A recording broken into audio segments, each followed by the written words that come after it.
Halo 3 DLC is on the way, and we have a review of Tecmo Bowl Kickoff. Plus, 2 Square Enix reviews, The Last Remnant and Chrono Trigger DS. X-Play starts now.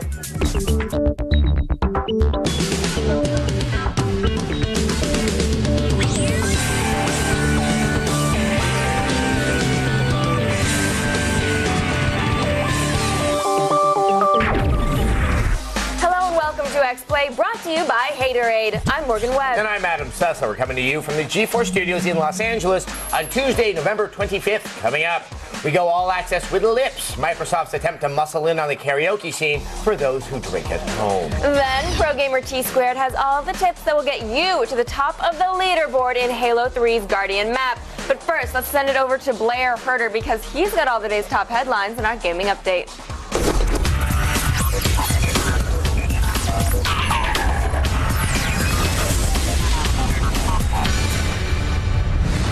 First up, Fallout 3 developer Bethesda Softworks announced 3 new downloadable content packs for both the Xbox 360 and games for Windows platforms. In addition, Bethesda will also release an official editor in December for the PC version of the game, which will allow players to add new quests, items, and content to the game. The first official DLC pack, titled Operation Anchorage, will task gamers with fighting for the liberation of Anchorage, Alaska, and will be available in January. The remaining 2 DLC packs are scheduled for release in February and March of 2009. Next, the PlayStation 3 price cut rumor has been shot down. While speaking to website Edge Online, a Sony representative denied that there are any plans for a PlayStation 3 price drop next March. Rumors of a price drop ran wild after details from an annual staff meeting were leaked online, allegedly revealing Sony's plans for next year. And finally, Electronic Arts has released new screens for their upcoming open-world mob shooter, The Godfather 2. Now, as you may have guessed, the game is inspired by Mario Puzo's Corleone family drama and will take gamers back to a world of organized crime from the 1960s. EA is touting the game's new action strategy gameplay, which will allow players to easily oversee their mob empire. The Godfather 2 is expected to hit store shelves for the PC, Xbox 360, and PlayStation 3 in February. Well, that's it for today's gaming update. For the latest news, go to our website, g4tv.com/xplay. But now, let's take it over to Morgan, who would like her real-life fights turn-based. I would. Now, The Last Remnant is a brand new RPG from Square Enix that runs on the Unreal Engine and boasts an all-new combat system. It's more bloody and mature than previous Square games and is actually being released, unlike, say, Final Fantasy 13. Well, here's our review.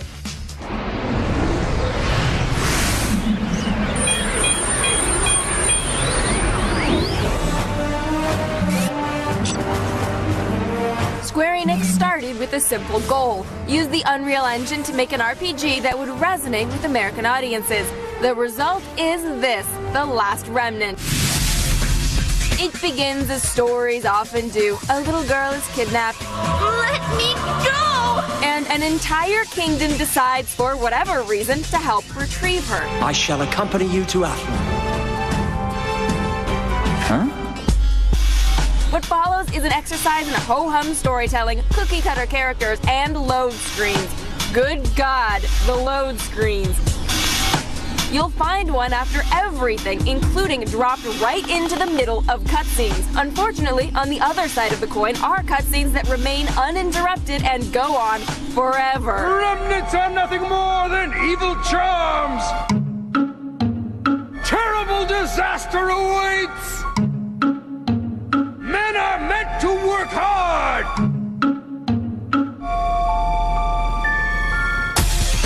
If you can make it through these epic exercises in mediocre dialogue, you'll discover the only bright spot in this game, a fairly novel combat system. Rather than the usual one-at-a-time turn-based structure, The Last Remnant allows you to group your allies into unions who will attack together rather than separately. This means plenty of strategizing to most effectively orchestrate each battle. It also means that once you've done that, it's time to just sit back and watch the battle unfold, which, in effect, means watching The Last Remnant play itself. It's unclear exactly what about this game Square Enix thought would hit with American audiences. The occasional poor voice casting? Oh man, could it be that? The fan guy? The load screens? I just don't know. What I do know is this. Unless you're hard up for a boring RPG, skip this. The Last Remnant gets a 2.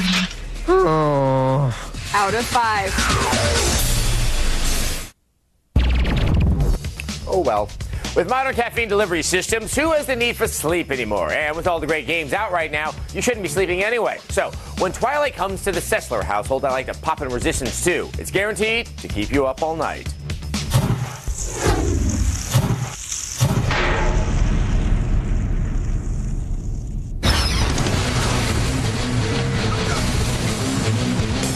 We here at X-Play like to look at the brighter side of things. And tonight, a sequel to an alternate universe where chimeras have taken over Earth during World War II with plans to exterminate humanity is what's keeping us from falling asleep. Resistance 2 is bigger. Much, much bigger. You, once again, are in the shoes of Nathan Hale, the newly promoted U.S. lieutenant who is immune to the virus. After saving the United Kingdom from a hostile takeover and surviving the deadly blast, our hero returns home to fight off the heavy Chimeran invasion. The pacing of this epic sequel, along with the improved gameplay and level designs, keeps you wanting more and more. It's addicting. Smeared makeup, ugly beehive, spider, bubble-faced, fugly tea singing about not needing rehab kind of addicting. It is beautiful. And if you end up beating the game in one sitting, there's always the online component.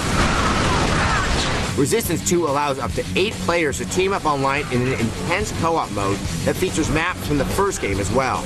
And if you're still looking for more reasons to come up with excuses for your insomnia, the game also features 60-person multiplayer mode. That's a whole lot of chaos, with the occasional 13-year-old boy screaming at you for your lack of skill, commitment, and testicular fortitude. Action, intensity, and massive chimeras. Resistance 2 will definitely keep you up all night. Fans of Tecmo Super Bowl can finally retire their old consoles and emulators. After a glaring absence of 17 years, the football favorite returns in Tecmo Bowl Kickoff for the DS. It retains most of its old school charm, like a lack of NFL teams, while adding some new features like super abilities. Find out more in this review.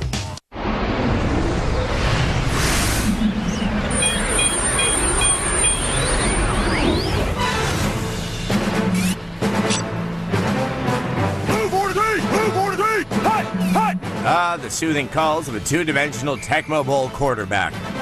Yes, classic side-scrolling football has returned in the form of Tecmo Bowl Kickoff for the Nintendo DS. Granted, fumbles, incomplete passes, and interceptions seem to occur more frequently than they did back in the early 90s, but an occasional turnover helps keep the action moving on both sides of the ball.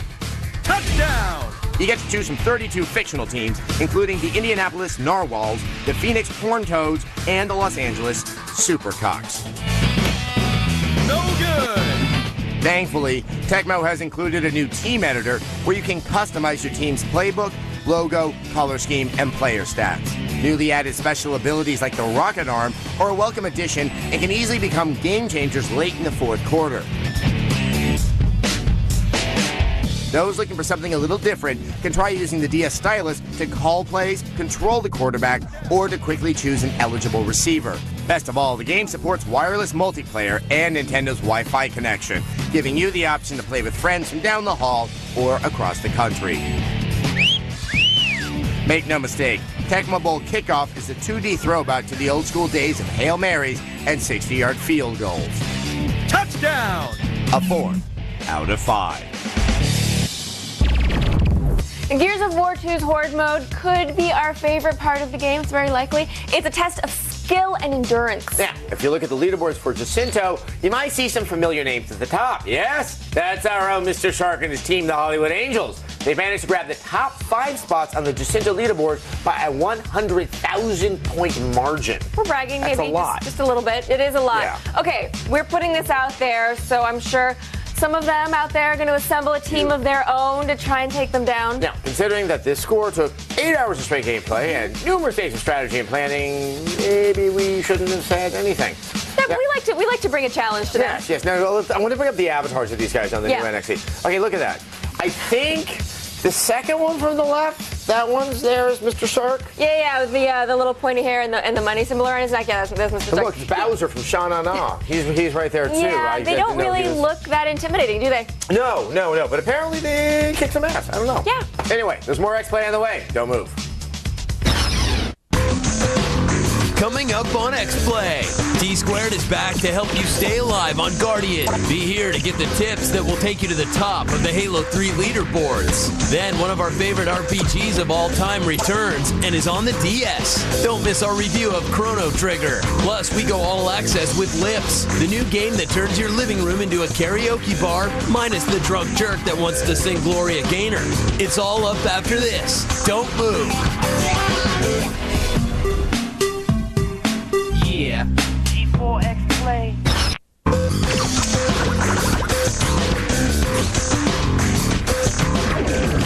Okay, so you got the PS3 with Resistance 2, you got Xbox with Gears of War 2, and you got the Wii with Wii Music. Will the Wii be anything better? Anything. We'll just do anything. Welcome back to X-Play. Thanks for your question, Doodle. I think he has a Wii.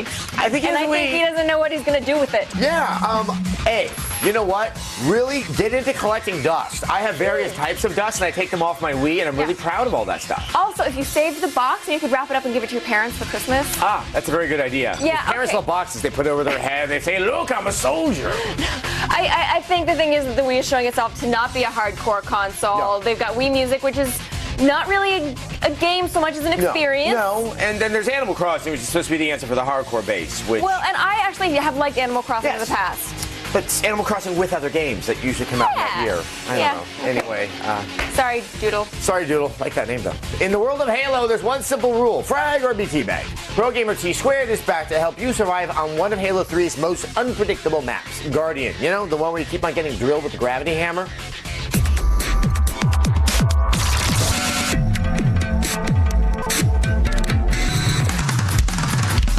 What's up, everybody? I'm Tom Taylor. But you know me as T-Squared. I'm captain of the MLG team, Straight Rippin'. I have the Halo 3 tips. They'll have you fragging like a pro. A lot of my tips have been for a basic or intermediate player, but I want to kick it up a notch and tell you the real way to win in Halo 3. Strategies. Strategies, or setting up, is one of the most important things in Halo 3 that you can do as a team. In the map Guardian, there's usually 3 places you find yourself at: bottom green, blue and yellow, and that snipe tower. By setting your teammates on each side of the map, covering each other's back, you can set yourself up for an easy steak dinner. Here is the perfect setup. Snipe tower is the place to be, especially if you have a good sniper on your team. Get your best sniper to top snipe and have him watch yellow tower.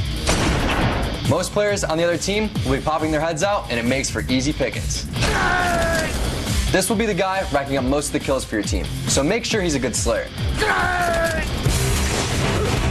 Place another teammate on elbow. This guy patrols bottom glass and has support on the snipe lift. He won't be getting as many kills as the other guys, but his role is vital to make sure the other team is not flanking. The third teammate sits bottom tree and watches top center. It's his job to make sure the other team doesn't get the camo. For this role, choose somebody who's best at close range combat. He needs to be aggressive when the power-ups are respawning. Finally, the last and most important guy is sitting snipe 2, watching the sniper's back. He also watches top blue and is making sure nobody else is sneaking around. He's the last line of defense for your setup. If your strategy isn't working by mid-game, it's time for the backup plan. Try sending the guy on elbow to flank to the other side.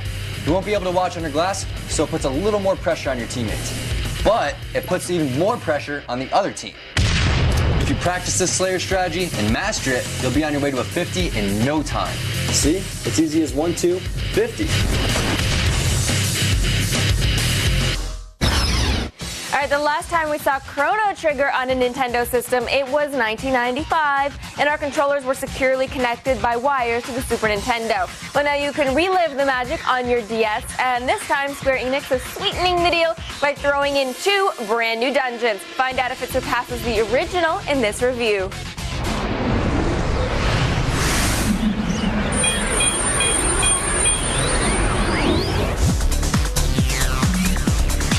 Square Enix Enix continues to roll out the 16-bit remakes with Chrono Trigger DS. One of the most beloved 16-bit RPGs, fans have waited a long time for a definitive reissue of the eon-spanning adventures of Chrono and crew. This is it. It includes the anime cutscenes from the PS1 release a few years back, but since it's on a DS cartridge, there's no load time.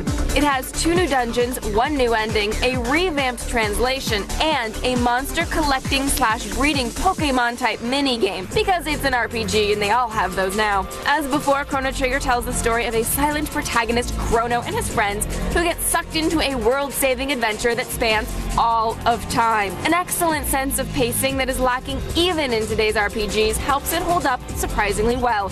Battles are fast-paced and take place in the game world, not in a cutaway battle environment area. It was an innovative system in 1995, and even 13 years later, it feels modern and interesting. An auto map takes up the lower screen, and touch controls offer handy shortcuts through menus and options. Chrono Trigger purists are free to play in Classic mode, which emulates the original Super Nintendo controls pretty accurately. New Game Plus mode lets you bring your leveled up characters into a fresh game to help you see all 16 endings. Chrono Trigger is a genuine classic, and portability just makes it that much better. A 5 out of 5. Chrono Trigger nabbing a 5 is proof that the classics can find new life on the DS. In today's X List, we run down the top 5 games we want to see new again.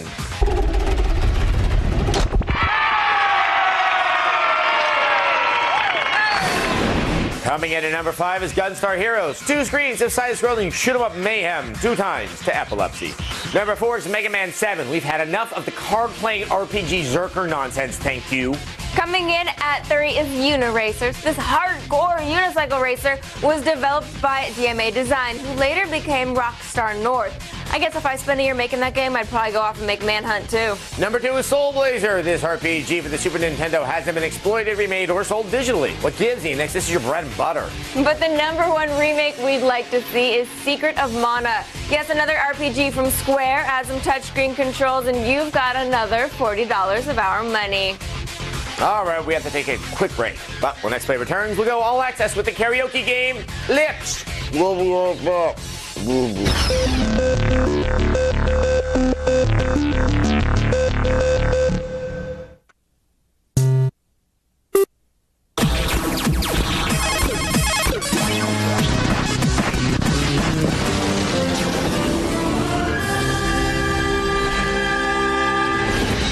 Welcome back to X-Play. Now, nothing releases inhibitions like a karaoke machine, except maybe alcohol. And you certainly shouldn't combine the two, especially at an office party, you know, when there's a camera present. But anyway, Microsoft is hoping to make your next party an embarrassing success with the release of Lips, a game that turns your Xbox into a karaoke machine.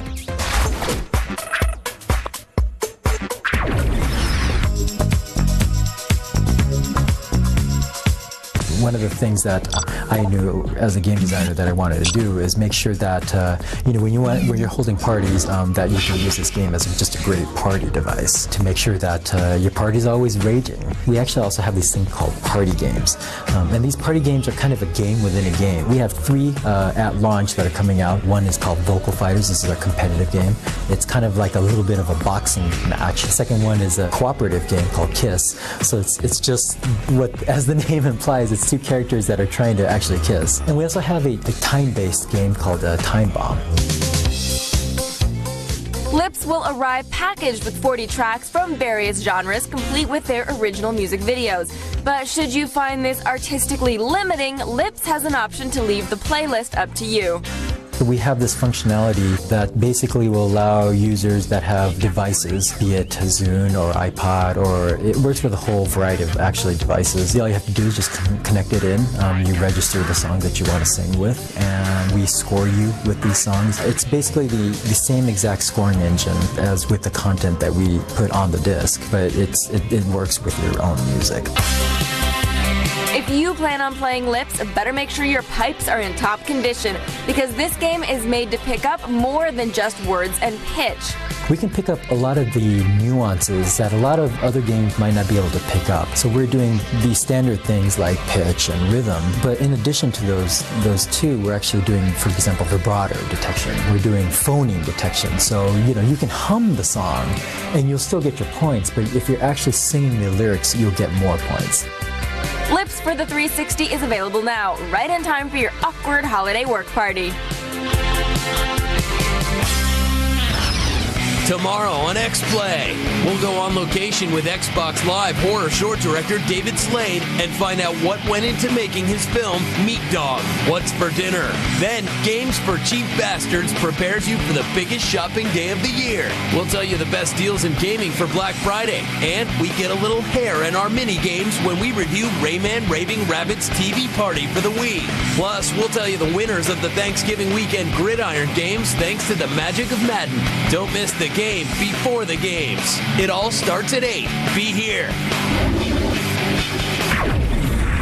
Okay, I for one actually did think Lips was actually Rocky Horror Picture Show type game, and then I realized I'm wrong. You're wrong. I guess I just kind of dated myself and said I was really lonely in high school. You know what? So there's a lot of deals coming up for the holidays. Yeah, so we're gonna do a big Games for Cheap Bastards tomorrow. Yes, exactly. And you guys should probably check that out. You know, just because there's a lot of great games out there that are going for less right now. Exactly. And systems that are going to be going for less. It's kind of scary outside. Yeah. So, stay inside, play games with us. It's safe here. Thanks for watching another X-Play.